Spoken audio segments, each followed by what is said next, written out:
ashike asafishe yavuze ngo yafuse ubucafu bahasize mugaje nabonye umenga yongereje. Dusabe rero Elhaji Idrisa aze amudushire ku murongo kabisa. Here kabisa derere we nabonye umenga yaje gusiga. Islamu takbir. Allahu akbar. Takbir. Allahu akbar. Jewe iyo ndiko ndigisha wavuze ngo uri professeur ukwiye kuza gusanga gwa formation ugasubira kwiga umwigishe kabisa. Ndamwigishe kabisa nivyo bikenewe. Jewe namusomeye ibintu abakristo banyene bivugira atangura kuza kuvuga ngo abakristo abo kuna abapagani ni nkuko nawe umudive akubwira ko uri umupagani, umumetodiste akubwira ko uri umupagani. Jewe iyo siyo nagiye mu bakristo muri rusangi, si sawa? Niho nagiye ndagenda no kwa papa kwa musenyeri acavuga ngo navuze ko Kaburungu niho yarari. Oya, sinavuze Kaburungu, navuze ko hari abasenyeri 318 mudaga bagandagura Yesu. Ibo navuze. Sasa abasenyeri nibo bicaye mu nama y'abatumwa yabereye muri Niseya umwaka wa 325 aho nupinga inama tuwe ko umupagani ko Constantino ibapagira ukwemera ano pinga ukwemera kwanyu ko umupagani nde Constantino niwe ko iyo nama isi yose irabizi ikivondo ukwemera kw'abakristo nabigusomeye. Musenyeri arabyemeza n'abayehova bagira gute barabyemeza. Mbere cavuga ati musenyeri yavuze neza. Ekereziya y'abatumwa page ya 33 niyakozeko. Soma isubiremo icyo gitabo cy'Ekereziya y'abatumwa gisubiremo. Jemba shaka amajambo y'abakuzaniye ubukristo uyeme ubukristo buzaniwe n'abakatolika ariko byemange abakristo namu yatanguye kuvugwa muri Antiokia. Hera hejuru aberanda abani bitego ni bene data sabanyene komeza abavukanyi sabanyene abakristo ba mbere bitazira batyo baritazira ariko ntibyari ibyo. Izina abakristo yatanguye kuvugwa muri Antiokia. Ego mbere abakristo sibo barikoresha mugabo bari abandi bagize gute kumbure bashatse gutuka bemeye umukama ngo bashatse gutuka abantu bemeye iki Imana. Uvuze ndi umukristo uri umuntu ukeneye gutuka iki Imana. None naje ngo Yesu ni Imana ngo kandi yarapfuye. Suyo nyene Imana nahejeje gutuka Imana ko Imana ipfa. Imana irahwera kwe y'abakristo iyo bayica yishwe nande ko ari ituma umuntu apfa igatuma abantu wonye n'ubu iryo zina abakristo kubera batuka Imana nubaje kuyituka ko yazutse ari umuzimu. Si mwebwe ko yarazutse. Yesu ni Imana yarazutse. Yesu ni Imana yarazutse. Yesu ni Imana yarazutse. Urumva basenga umuzimu ini gorane. Sasa mwarimu acavuga ati ndabisubira bice yasomye ngo abigishwa batumwe muri Korani yasomye Korani 2:6-7 ngo bari bangahe babiri ngo mbere harimo n'uwa gatatu ngo mbere muri abo ngo barabigishwa ba Yesu. Wavuze neza mu bigishwa Yesu nta witwa Paulo yarimwo. Ekada turabasoma ndabamwereke Matayo 10:2. Paulo mwene gutanguza ubupagani bw'ubukristo mu bigishwa niyarimwo. Korani yavuze ukuri bajya bigishwa ba Yesu cyangwerekana abo bari iki kugira baje kwigisha iki adorer Dieu sans lui associer kwemera Imana utari bangikarije n'ikintu na kimwe. Nico bigishwa b'Imana bagize ngo ba Yesu bagize gute bigisha. Ariko Paulo si ibyo utagusanga yarapinze na Yesu. Soma inyandiko. Paulo ntiyarimo yarutsa amazina y'izo ntumwa 12 naya uwa mbere ni Simoni yego yitwa Petero. Soma nyarutsa namwe na bene nyina Andrea na Yakobo mwene Zebedayo na mwene nyina Yohana kabisa na Filipo na Bartolomayo na Toma na Matayo umutoza kori yego na Yakobo mwene Arufayo na Tadayo na Simoni umunyakana nayo ego na Yuda Isikariota umwe yamugura. Mwabo bigishwa babiri murumvise mwe Paulo na Barnaba na urimo barimo ntawo. Acabeshera Korani ngo yavuze abo, ngo yavuze Pawulo, ngo n'uwo Baranaba, ngo n'uwundi umwe, acabwira ko na Yohana, umva bakiri babiri. Ekada. Babaye bangahe? Babaye batatu. Genda wige professeur, usura kwishura kugira scratch. Wige. Abigishwa ba Yesu rero bagiye muri Antiokia. Antiokia ni zibiri. Antiokia ya Syria na Antiokia ya Pisidia. Ibyo nabyazi. Mwigishe. Antiokia ni zingahe? Zibiri. Antiokia ndiko ndavuga jewe ni Antiokia ya Syria yo muri Turikiya y'uno munsi. Izenike ahabereye iyo nama. Wao tuzana ibintu bikure mu mutwe. Antiokia zose zite kumwe. Mvuze kinama ya Bujumbura na kinama ya Bujumbura rirare ni hamwe. Ibyabereyo byose bari bimwe. Ekada. Utuda kubeshera Korani. Abigishwa ba Yesu rero bagenda kwigisha iki aho muri Antiokia muri Turikiya. Nico gituma nuno munsi 90% yo nama yabereye n'abasilamu. Korani 3:5 Nyarutsa. 3:5 Nyarutsa. 3:5 Naam. Kwizina ry'Imana nye n'imbabazi nye n'impuhwe. 3:5 Ego ati hagira ngo iki? Basi alipokuja Isa ati amaze kuza Yesu akawaita watu wake, yarahamagaye abantu biwe wamufuate njia iliyonyoka, kugira ngo bamukurikire baze kwigisha inzira baronke inzira igororotse. Wengi wao walikataa, bamwe muri bo baranse.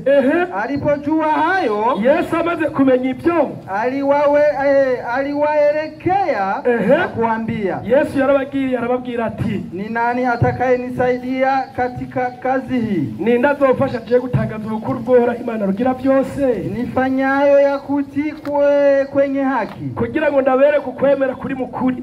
Wakamujibu baadhi ya waumini, bamwe baramwishura bamwe mu bantu biwe wenye kuamini Mwenyezi Mungu, babandi baza kwebwa ngo bemera Imana inyo batayibagikanije n'ikintu na kimwe, bavuga ngo iki? Sisi twebwe na kuunga mkono, turagushigikiye Yesu na tutakusaidia, kandi tuzore gufasha mu gikorwa cyawe, kwa sababu wewe ni muhitaji, kuko wewe uri umuntu agirane muhitaji, uri umuntu akenewe cyane ngira akamaro.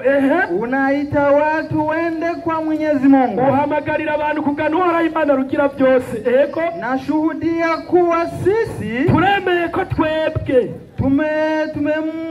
tumemsafia Mwenyezi Mungu, tumemsifia Mwenyezi Mungu, na ni mwenye kufuata amri zake. Ego sisi kwamba sisi tunashuhudia ya kwamba sisi hakika ni Waislamu, ni Waislamu. Turemeza twebwe abigishwa ba Yesu ko turabayisilamu. Nyereka umwigishwa wa Yesu n'umwe yari umukristo, umunyereke yambaye umusaraba mu gatuza umwe gusa, uwambaye umusaraba mu gatuza kujya mwe mu bigira cyangwa kinjira mu rusengero rw'umusaraba unyereke umwe yo mukura hehe nyene kwari teka mitwe. Acabaza mwarimu, naam, aja mu Bikorinto 1:18 ngo umusaraba ku bakristo ntiwirirwe urajayo, cya mu gusura mu byageze 2 ngo umusaraba ku bakristo ngo ni iki? Yavuze ngo nagakiza. Si sawa? Ibi bivuzwe na Paulo mwikete yandikiye Abikorinto, acabeshera Paulo ngo yigishije iby'Imana. Reka turabe iby'Imana yavuze ku musaraba n'amajambo ya Paulo, wewe nyene ucuhitamwo. Nyarutsa. Umuntu ntiyakora icyaha, gusura mu byagezwe 2. Haragira ati, umuntu ntiyakora icyaha gikwiye kumwicisha, iyo ni Imana. Bakamwica, mukamumanika ku giti, uwo muntu ngo mukamumanika ku giti, umubyimba we ntuzurare kuri ico giti. Ariko nimuze mubure kumuhamba kuri uwo munsi nyene, kuko umanitswe ku giti, uwo muntu agiye ku giti ari uwo musaraba, ari ku muvumo w'Imana. Ari ku muvumo w'iki? W'Imana. Paulo nawe ngo umusaraba ni iki?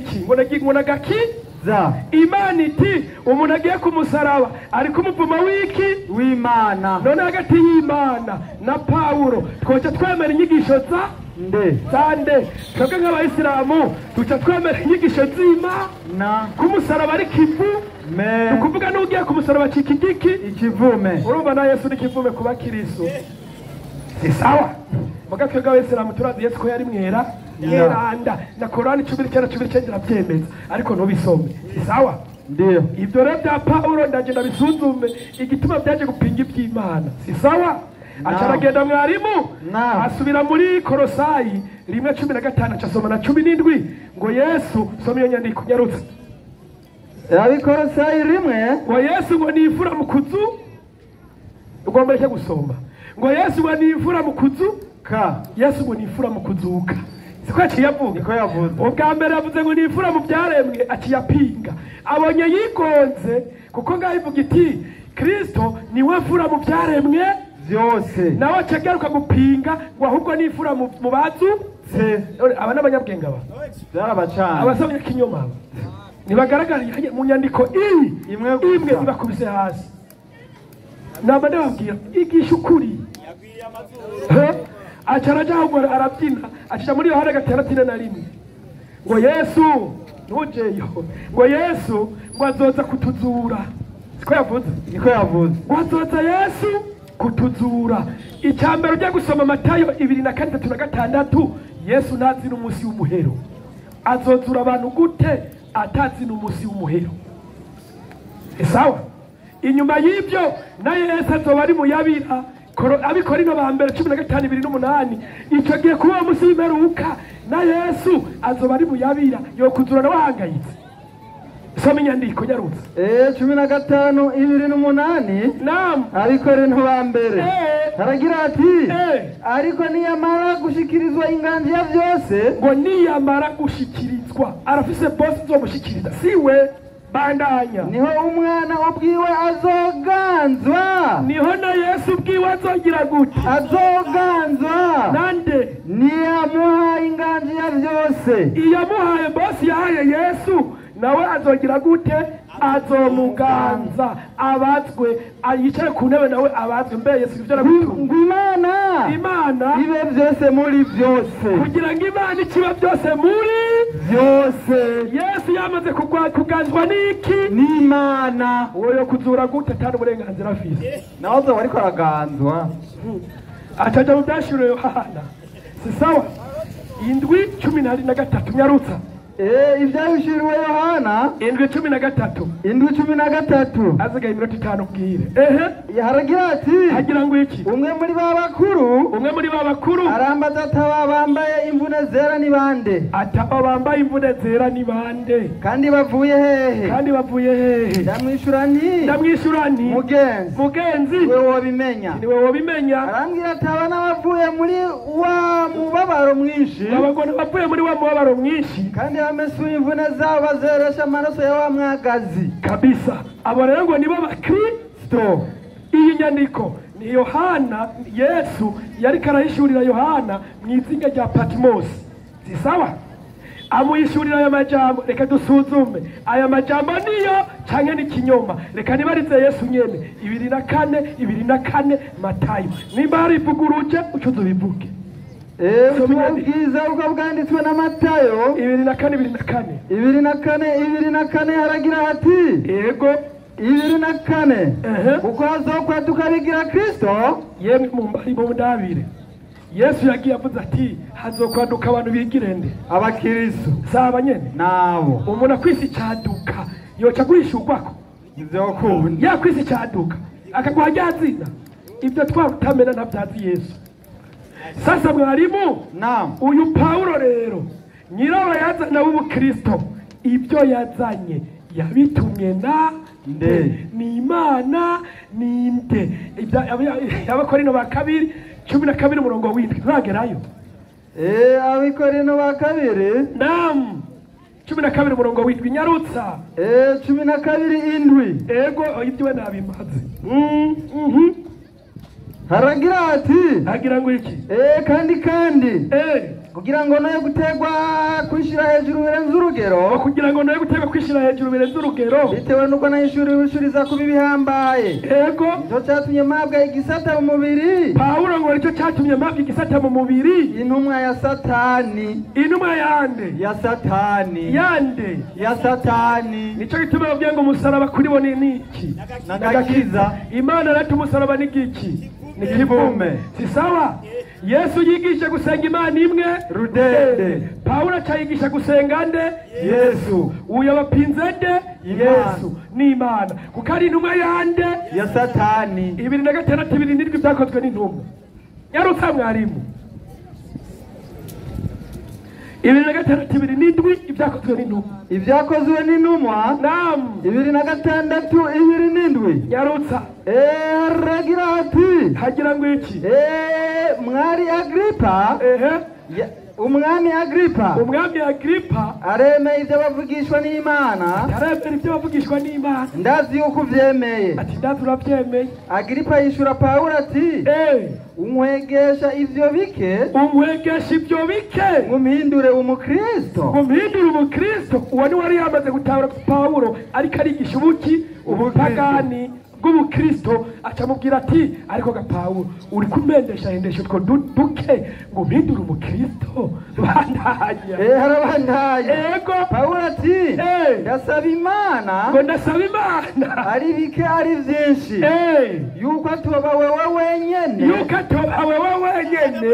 ariko n'abanyumva uyu munsi mwese ngaba saba nyene mwarimu ko byo bahindura nkanje. Indira rero ikigwa kivuga kiti aho turacyari kugomba kuri ubukristo nituraje mu bikorwa by'ubukristo oya nibikorwa byabwo si sawa.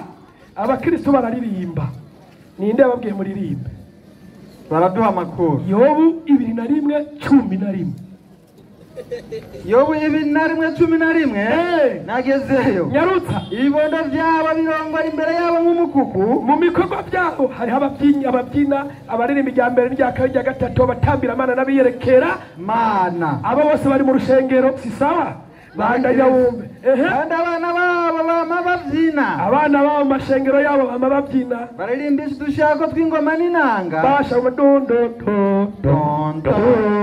komeza bakanezererwa ijwi ry'umwironge. hajya yoshore cyangwa ikota kibazo ngo ari muri mpwemu ego iminsi yabo bayimara baroraniwe. abango bayimara bumva baryohewe ngo buzuye mpwemu yera. komeza maze bakamanuka ikuzimu banihutse. abango bamanuka ikuzimu bameze gute? banihutse. uzonihuke ninde yabwiye muririmba anihuke bonyene si sawa. yego aho no kuririmba ibikurikira harimo abakirisa abanyene ugusenga kwabo barahumiriza. Imigani 6:30 haleluya Imana irambariye ukiyumvira yarimo soma inyandiko hagira ngo iki uteranya amaso ngo yigera ibigoramye ukazobona umuntu ngo umirije mu gusenga bariko yigenera ibigoramye agapfumbanya iminwa agatangura kubambagura iminwa niwashitse ibibi n'ubu ngabo baje gushitsa iki ibibi aba nta kindi kibagenza no gushitsa iki ibibi si sawa. ninde yabwiye mu bikore mwarimu abanyene ibyo bakora abo barajya akabenzi barajya ingurube mu bikorwa by'ubukristo. Imana yababwiye ngo iki? Yesaya 6:4 nyaruzi 6:4 naam 6:5 6:5 ego bakicara hagati y'imva aba basara bicara hariya ku mpanda mu mizimu bakarara mu bitabo hishije bakarya inyama z'ingurube ngo bakarya inyama z'ingurube kandi mu nzabya zabo hakaba mu mufa w'ibizira uyibona mu masorori yabo hakabamo inyama z'ibizira abanyene ego bakavuga bati hagarara ukwawe ntunyegere kuko jewe nkurusha kuba wegezwe. baca bakubita twe twarakijijwe bene abo Imana ati bene aba bambera umwotsi mu mazuru atabo bambera umwotsi wo mu mazuru n'umuriro wiriza umunsi waka kubera kurya inyama z'ingurube. ibyo ni ibikorwa bikorwa n'abakristo si sawa. ikindi bakora mwarimu abanya bagiye gusenga usanga abagabo n'abagore bavanganye nibyo sibyo nibyo. Yesu yababwiye ngo iki? Matayo 5:7 kwanza hiyo ndahebye utusanga mu rushengero ariko rero 14:3 aba mu rushengero uzobona ngo mama pastor haleluya Imana yambariye uwo ni mama pastor sawa mu rushengero haleluya shengero ry'Imana urumva ibyo bikorwa bimeze bite? Soma inyandiko. aragira hati Agira ngo iki? kuko Imana atari mu burungano, Imana si y'umuvurungano, ariko ni y'amahoro, Imana ni y'amahoro. nk'uko bimeze mu mashengero yose yabera. Ngo nk'uko bimeze mu mashengero yose yabera. Abagore bacereza mu ishengero igisomwa cya mbere ibyo dusoma inshuti zanje badanye, kuko Imana ngo abagore bacereze, Bibiliya ngo abagore bacereze mu ishengero ko batemererwa kuvuga bandanya, ariko baganzwe nk'uko ibyagezwe nabyo bivuga, ariko baganzwe nk'uko ibyagezwe bigira gute bivuga. nta nkokokazi bikisakiriho. Oya mu bukirisi Iwabo byaracuramye, barabicanze. umugore imbere y'abagabo wambaye n'ikoti ukacugira ngo kurasenga. No muntu mwoza Yesu nta mugore yarimo. Inna lillahi wa inna ilaihi rajiun. turaje. Waislamu takbir. Allahu akbar. Takbir. Allahu akbar. Ikigwa kimeze neza cyane kandi cyaryoshe. Mwenyekiti karibu azasubira cyavuze kandi. Haleluya. Haleluya. Imana ishimwe cyane. Mushishikare mwumviriza abigisha. Ndabizi neza yuko abigisha bacu barabizi kandi baratahuye neza. Nicyo gituma abari ngaha mutega amatwi abigisha muraza kuva ngaha mutahuye. Reka amakuru tumwigisha rero aze yigishe. Naam.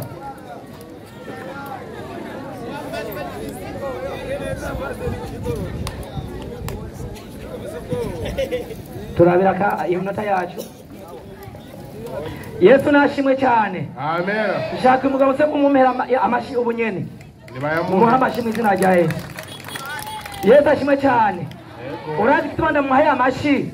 Avuze ko bakurikira intumwa zande za Yesu. Siko yavuze gukora ko bari abayisilamu. Basha mumumera amashi ntamihinduke. Ntamihinduke. Ntave mu byo yavuze. Intumwa za Yesu bari abayisilamu. Siko yavuze.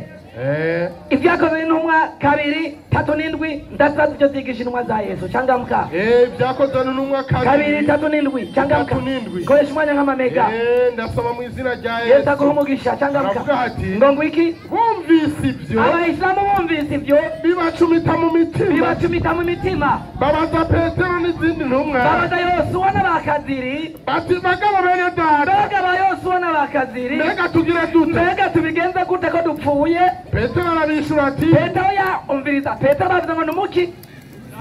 Bavuze ngo Petero ngo numuki. N'umuyisilamu. Petero nabishura ngo bacha bigenza gute? Umuyisilamu Petero arabishura. Umuyisilamu Petero arabishura ati. Ati nimwihane. Umuntu wese muri mwebwe. Abatizwe. Mu izina rya Yesu Kristo. Bazugezaho. Abayisilamu mwiteguye gukurikira umuyisilamu mugenzi wanyu Petero. Ubu nyine tubabatize mu ruzi Kanyosha amaboko hejuru. Turarugomera turaruzibira. Dushaka mukurikira umuyisilamu mugenzi wanyu yitwa Petero. Avuze ngo nimwihane umuntu wese abatizwa mu izina rya Yesu. Turarugomera uruzi Kanyosha tubabatize. Muriteguye mu izina rya Yesu. Abayisilamu muriteguye tubabatize mu izina rya Yesu. None mwebwe nibiki? Yesu ashimwe cyane. Uyo n'umwigishwa yitwa nde? Petero. Kandi Petero yari umuki y'umuyisilamu. Reka mbaze Quran. Mbega Quran abigishwa ba Yesu barabayisilamu ko yivuze cyangwa abakristo. Mbaza Quran tafsiri ya Muhsin al-Barwani 5:4 changamka. 5:4. Habwa wiki. Nisome aya au maelezo? Soma maelezo. Inasemaje? Na sisi tuliwaamrisha wafuasi wa Isa. Uyarika aravuga ni Allah subhanahu wa ta'ala azza wa jalla anasema tumewaamrisha wafuasi wa Isa. Wamewaamrisha nini? Temka. Tuliwaamrisha wafuasi wa Isa yani ngo twategetse babandi bakurikiye Yesu yani watu wa Injili. Abantu bakurikiye Yesu bafite igitabo cyitwa Injili ubutumwa bwiza komeza wa Kristo. Abantu ngo bitwa baki? Wa Kristo. Abandi bakurikiye Yesu bitwa baki? Wa Kristo. Bitwa baki? Aba Kristo. Petero yakurikiye Yesu yesu numuki umukristo abigishwa ba yesu bambaye baramukurikiye nabaki abakristo. Iyi ni korowani bivuze. korowani bivuze. Iri niriyazwe na korowani. Nimundabe ntakurabana. Nimundabe ntakurabana. Aha ni inyigisho gusa. Yesu ashimwe cyane. Amen. Avuye aho acariruka. Acarabeshera korowani ngo muri korowani surati Yasini ngo yavuze ngo abigishwa bangahe babiri ngo Yohana na Simoni siko yavuze. Urayibeshera kubera iki? Allah yavuze ngo twarungitse ubwa mbere babiri twongera kuwa gatatu. Subiramo hajya ahantu 3 na 6 mu busobanuro bw'umurongo havuga ngo iki? Tafsir bin Kathir. Qur'ani. Muhsin al-Barwani. Barwani. Inasemaje? 3 na kangahe mwalimu? 3 na 6. Ku murongo wa 13. Wa 13. Na wapigia mfano wa kazi wa mji. Allah abwiye Muhammad ngo Muhammad bwira abo bayisilamu nyene ubaha karoro k'igisagara kimwe cyari abanyagihugu. Walipowafikia waliotumwa. Ngo cyagiyemo abantu twari twatumye. Komeza. Maelezo. Bandanye usomyo aya banze here. Aya. Aya imekwisha 14. Tulipowatumia wawili. Ubwa mbere ngo turungitse babiri. Wakawakanusha. Barabahakanye. Basi tukawazidishia nguvu. Kwa mwingine watatu. Ubwa mbere bari babiri ngo twongera ko imbaraga zugira kangahe? Gatatu. Abo babiri ba mbere twasanga ari Simoni na Yohana. Uwa gatatu ataitwa Paulo. Akabahakanye kamaze Qur'ani tukufu. Ahora tubaza. Qur'ani tukufu. Ari 3 changamka. 2 na 4 3 na 1. 2 na 1 3 na 4. 2 na 1 3 na 4. Changamka. Tubaza Qur'ani. Mbega Qur'ani. Uremera ko Paulo yari umwigisha wa Yesu cyane sivyo changamka. 3 na 4 haravuga ati. Ahabwa ngo iki? Nisome aya. Ufafanuzi. Ufafanuzi hapa hakuna mwalimu. Inasema hivi. Kadusome. Kati ya siku za Yesu Kristo. Ati mu gihe cha Yesu kulikuwa na watumwa. Ngo hari abaja. Sema Yesu nacho yavuze. Yeye hakusema neno lolote juu ya watumwa waliokuwako. Yesu nigeze avuga ikintu jambo narime kuvyerekeye abaja bari bahari cyo gihe. Bali ariko tunaona wafuasi wake. Umviriza ngo tunaona wafuasi wake. Tunaona wafuasi wake. Yani huo wake ni nani? Yesu. Ukendelea? Kama Paulo. Kama nani? Paulo ni mfuasi wa nani? Wa Yesu. Aho yarazi. Yesu ashimwe cyane. Reka twibandanirize. Intumwa twamurangirije hanyuma avuye ngaho yiruza cyane agera mu gusubira mu byagezwe 2 na 2 ngo ugiye ku musaraba aba ari kivume siko yavuze. Mbega ni ryari ujya mu rugo nta n'uwo wasomye neza hasubiramo gusubira mu byagezwe 2 na 2 changamka. Aho nene wasomye twakwigishirize gusubira mu byagezwe 2 na 2 changamka. Umuntu ni akora icyaha niyagira gute? Niyakora icyaha. Bandugezaho wa wundi azovumwa batawe tubwira ngo umuntu niyakora icyaha. Yesu yaravye icyaha. Yaravye icyaha. Kondisiyo ya mbere Yesu yaravye icyaha. Bandanya.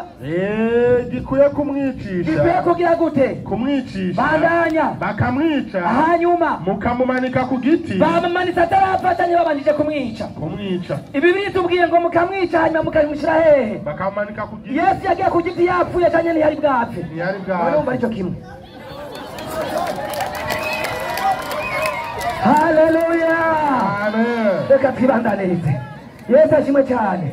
Avuye ngaho acaravuye ngo hazokwiduka bita abakristo. Uyu mugabo no muhinga mu gukora imirongo. Aragoreka imirongo no muhinga ngo hazokwiyaduka bigira Kristo. Ariko Yesu avuze ngo hazokwaduka bigira Kristo no vuga bigira Kristo baba beshi. Mu Gifaransa antikristo, mu Cyarabu Masihi Dajjal. Mbega Masihi Dajjal ikoravugwa ninde? Icyete cya mbere cya Yohana 2:22 changamka. Icyete cya mbere cya Yohana 2:22. 2:22 changamka mwanangu. Nasoma mu izina rya Yesu. Imana iguhe umugisha.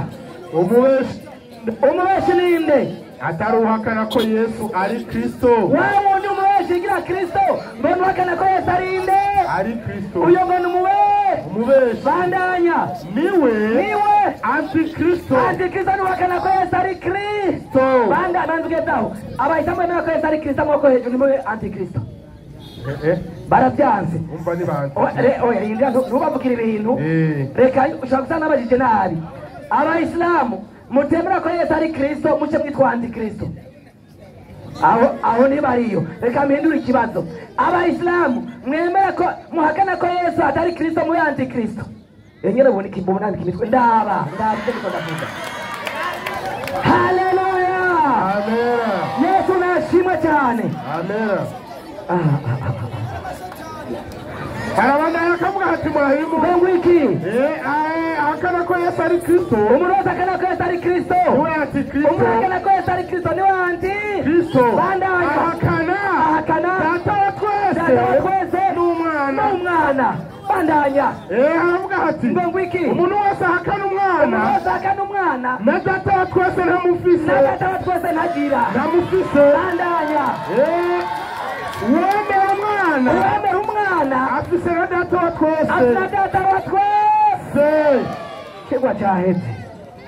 ikigwa cyaheze Yesu ashimwe cyane amen aburyo yiruka acarirwa kuririmba ava ngo bararirimba mwategetswe nande reka mbanze baze Korani mbega Korani abaririmba ni bandi 360 Korani 3:7 kuririmba hatubwira ngo iki Korani 3:7 leta maandiko ndasoma Yesu agumugisha aravuga hati ngo iki isipokuwa waja wa Mwenyezi Mungu ngo turetse abantu kuvuga abahizi abakozi b'Imana waliochaguliwa babandi batoranijwe n'Imana hao ndio wanaojua kumsifu Mwenyezi Mungu haleluya amen turetse batoranijwe bonyene babandi b'abakozi b'Imana ngwabo nibo bazi guhimbaza no gutazira Imana bonyene Yesu ashimwe cyane amen wowe udahimbaza Imana ngo itazire no kutatoranijwe Yesu ashimwe cyane mbega Bibiliya ndakubaze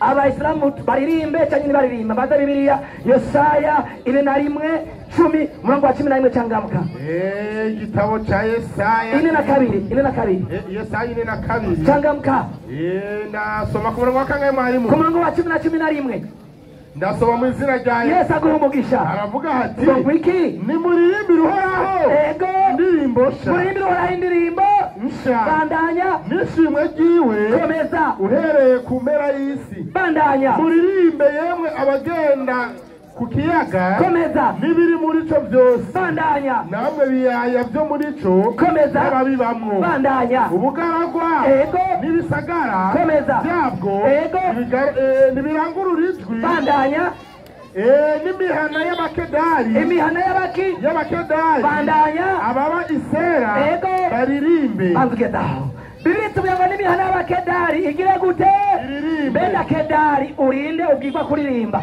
ni sekuru wa Muhamadi cyanye nuriwe itanguriro 25:12 cyangamuka itanguriro 25:12 turabe kedari ni sekuru wa Muhamadi cyane byanditswe itanguriro 25 kangahe 12 aravuga ati uru ni rwo rubyaro rwa Ishimayeli b'Abarabu mwene Aburahamu uwo yabyaranye na Hagari komeza yancoreke bandanya umunyegiputakazi cyane cyanditswe coreke ya Sara manuka aya niyo mazina ya bene Ishimayeli na yahe ayo bitwa nkuko bakurikirana sana imfura ya Ishimayeli ninde bayoti ubuheta hakurikira nde Kedari geza haleluya amen bitwa n'abavuka bose kuri Kedari ni bariri mbe bisobanura ngo Abarabu ni bariri mbe abayisilamu ni bariri mbe nimutarimba muzotubwiraho mwavutse Yesu ashimwe cyane avuye aho acavuga ngo abakiza mu gusanga barahumiriza ngo babikuyehe guharura 23 ku murongo wa 3 cangamuka guharura 23 havuga ngo iki ndasoma mu izina rya Yesu agumugisha amina aravuga ati Baramu abarira Baraki ati ibiri na gatatu guharura 23 niho mwari ego Baramu abarira Baraki ati nuhagarare hambavu y'ibimazi byawe byoshejwe ndagiye Uhoraho araza guhura nanje maze ico muri kwasoma ku murongo w'icumi uri kwasoma guharura 23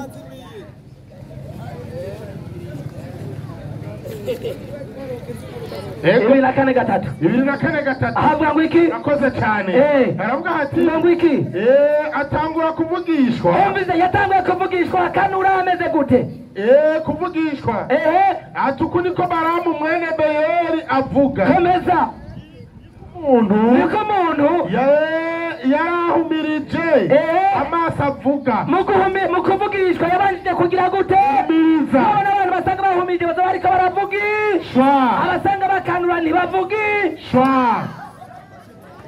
kandi bandanize Yesu ashimwe cyane kandi abayisilamu basenga bakanura acagenda avuga ngo Yesu ashimwe cyane amen acaba ngo abayisilamu ngo abakristo ngo bajya ingurube bagira gute Yesu ashimwe cyane amen reka ndaguha akarorero Qur'ani 5:22 mbega abayisilamu mwijuru muzojya ingurube nayo muzojya atani vyanditswe Qur'ani 5:22 Qur'ani 5:22 kangahe mwa 2:2 havuga ngo iki 5:22 Zani vyanditswe ndasoma leta maandiko 5:22 haravuga ati zani vyanditswe tukawapa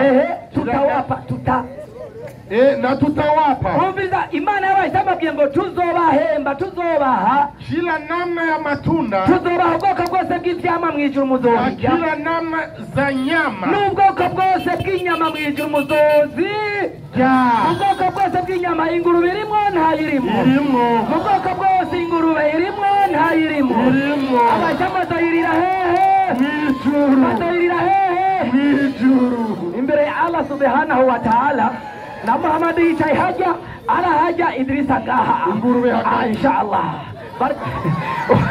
kandi rero usanga bazovuga ngo bismillah mu kukajya bazohera kuri bismillah bismillahirrahmanirrahim alhamdulillahi alamin haleluya amen Yesu ashimwe cyane amen none inyama muzorira mwijuru mwisi nimuyijya ndabatangwe hagati y'ijuru n'isi akizira ihumanye vyoja bisobanuye ijuru kuri ku bayisilamu isi ni nziza kuruta ijuru rya Yesu nashimwe cyane amen reka ndangize avuye ngaho aca ariruka avuga ngo abagore mu makoraniro siko ndagaruka naho mingo naho yavuze Yesu ashimwe cyane amen muri make rero reka tugishe ibintu bizima wowe ni waza ngaha utwereke utubwira ati ubukristo sindabwemera kubera iki niki Qur'ani yamaze kuvuga iyo ni myinshi yamaze kuvuga ngo yavuze ngo abantu bavuga ngo abakristo babara bapaga ni siko yavuze reka mbaze Qur'ani 5:82 ubundi avuga abakristo ko ari abantu beza ninde changamka Barwani ikiyo yose okay 5:82 hakika utawakuta wale maadui zaidi kuliko watu wengine kwa Waislamu kuzosanga basi bakomeye ku Waislamu ni Mayahudi n'Abayuda na wale mushirikina na wangikanye Imana wasiokuwa na kitabu batagira gitabo na utaona walio karibu kwa urafiki na Waislamu kuzosanga babandi bakundana cyane n'Abayisilamu wale wanaosema sisi ni Wakristo nibavuga ngo twe turabakristo iyo Mana ibivuze ni Allah si Allah ni Allah avuze ngo abakristo n'abagenzi b'abayisilamu kandi umushayi yavuze ngo umuntu avuga ngo abakristo aba ari umupaga Allah nayo yavuze ngo abakristo arabazi niyo abazi Allah cyangwa umupaga Imana abayisilamu cy'ubupagani haleluya amen reka twigishirize mbega Bibiliya abakristo urabazi mbega Imana ibahe tora bikono ba 2:6 imprimanto imprimanto wa Korinto wa pili kitabu cha wa Korinto wa pili hapa wiki tunakwenda kidogo mwalimu abakorinto ba kabiri 6:16 ahabwa wiki ndasoma mu izina rya Yesu agumugisha 6:16 turi hehe Mungu aliye hai ati Imana nzima katika mioyo ya waamini Imana nzima iba mu mitima y'abizera komeza yani yani wa Kristo. Imana nzima iba mu mitima y'abakristo. Imana iba mu mitima y'abakristo. Anzanira akarongo kamwe. Ahajya hariho amashuri abana barandika udupapuro twinshi kanditse ko ngo Imana nzima iba mu mutima w'umuyisilamu. Ndondaho gapapuro ufumugera nonga munyabarega burimwo ufumukaza nugasome ndakemera ndabonye aho byanditse. Ndamusubire icete ca mbere ca Yohana 3:1 cangamuka. Icete ca mbere ca Yohana 3:1 imprimanto. Imprimanto. Niho ndangiriza. Icete ca mbere ca Yohana ego 3:1 ahabwa ngo iki? Ndasoma. Yesu aguha umugisha. Yohana wa mbere 3:1 muri hehe? Ahabwa ngo iki? Haravuga hati ngo iki? Tazameni ni pendo la namna gani? 3:1 mu busobanuro. Haravuga hati Mkristo. Umviriza ngo Mkristo. Umukristo kandani ya Mungu. Ari ndani mu Mana. Na Mungu. Imana. Ndani ya Mkristo. Ikaba mu Mkristo. Umukristo. Amezaliwa na Mungu. Yibyariwe n'Imana. Umukristo. Ametoka kwa Mungu. Yavuye ku Mana. Umukristo. Amjua Mungu. Arazi Imana. Ndamusozere sinamusozere. Ndamusozere. Genda imprimanto. Oye, bazgenda muri Qur'ani 4:131 changamka. Qur'ani Barwani uko 4:131. Yego. Ndasoma haravuga hati. Havuga ngo iki? 1:31. Kandi byanditswe? Ndasoma cha gitabo gitiye amakenga. Kitagira muhemu yera. Kiravuga giti. Kivuga ngo iki? Kandi 1:31. Mu busobanuro? Havuga hati. Havuga ngo iki? Kiini cha dini. Ati umviriza ngo kiini, yani inkomoko y'idini. Kumnyenyekea mwenye kuumba ulimwengu. Mwenye utukufu na ukarimu. 4:30. Tumewahusia watu wa dini zilizotoka mbinguni. Umviriza ngo twarategetse babandi bafite amadini yavuye mu ijuru. Mbega amadini yavuye mu ijuru na yahe bandanya aho nyene munsi?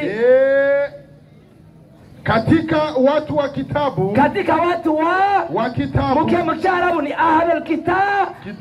Babandi banyana kitabu na madini yavuye hehe? Mwijuru. Ashobora kuba ndayibeshe iyo nyandiko mbega nabakizanye sibo. Umwanya uraheze unyandiko y'ibike ndaza kwisubamo Yesu abamera umugisha. Amena. Haleluya, tumukomera amashi cyane.